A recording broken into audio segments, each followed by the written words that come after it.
We go doing a video on the whole Jemele Hill and versus the Kurt Schilling firing, and we're basically seeing a whole double standard here as far as her not being fired for, or as far as her not being fired for calling Donald Trump a white supremacist.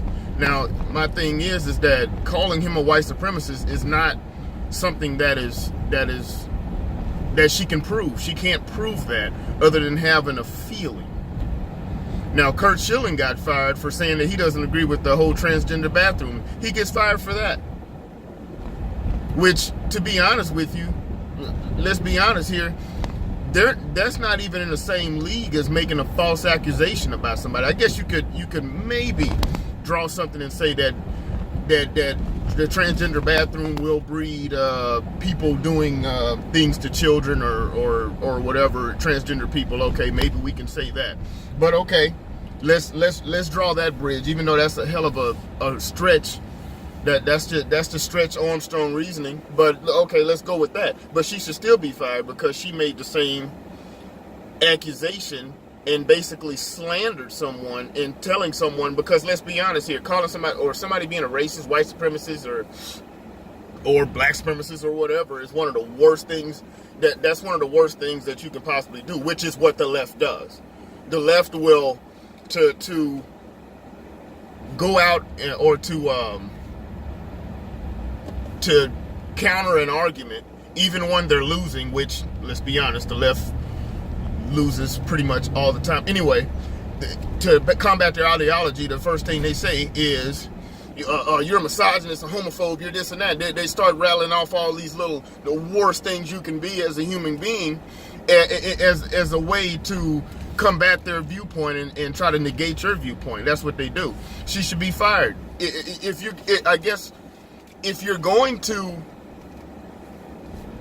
let's just be consistent. Is all I'm saying. Let's be consistent and say, okay, we know for a fact that this is that person's that's their opinion.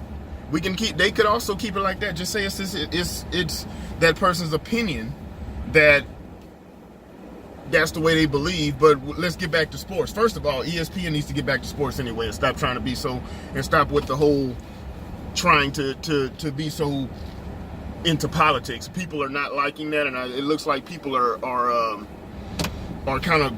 stopping actually watching that just because of all the political crap that they try to. Let me go ahead and bag in here. Watch my camera.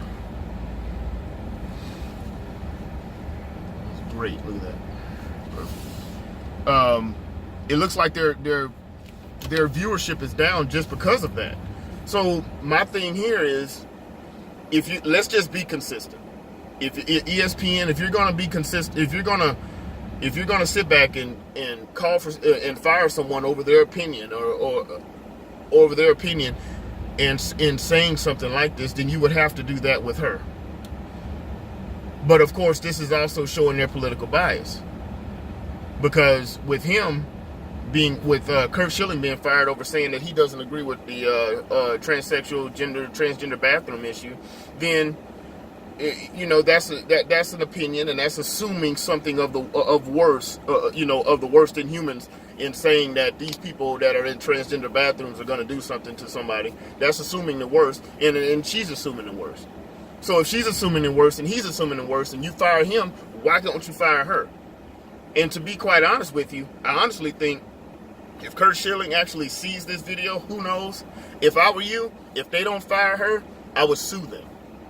I would sue them for wrongful termination, purely because she did basically the same thing that you did, and they fired you for it, but not her. Now, how is that right at all? That's not right. Once again, the hypocrisy of the left. Holding people to different standards as long as they're saying what you want them to say. So, as far as the whole Sarah Huckabee Sanders, the White House coming out saying that she should be fired and stuff like that, that's not their place. That's a private entity. That's not their place to say that someone should or shouldn't be fired. So that right there is one of those things. We got Kim Jong-un lobbing freaking warheads over Japan and lobbing stuff over whatever and shooting stuff off, and so we got bigger stuff to worry about. As far as Donald Trump going after this woman about this, dude, take the high road, Trump. Just take the high road. When you respond, I've said this before, Trump, if he watches this, which I'm pretty sure he won't, because a little bitty YouTube channel. Anyway, one of the best things that you could possibly do to somebody is just be indifferent with that person. Whenever someone goes after me, if I was Trump, if someone went after me, I would just put MAGA, #MAGA as a tweet. At that point, they don't know what you're thinking, which is a bigger blow to them than you going after them. Then they know exactly what's going on. That's why they didn't got in your head. Anyway, that's my video on that. Let's be honest here, ESPN. First of all, y'all need to get back to the sports, because that's one of the main reasons I'm stopping with the whole sports thing. Because to be honest with you, I'm not trying to get into politics whenever I'm trying to watch sports. But honestly, I'm sitting back watching motorcycle racing and stuff like that. Motorcycle racing for me is a pretty good sport, and there's no politics in it. I don't have to worry about all this crap. You know? That's my video. So my thoughts on it: ESPN, be consistent. That's the bottom line here. Be consistent.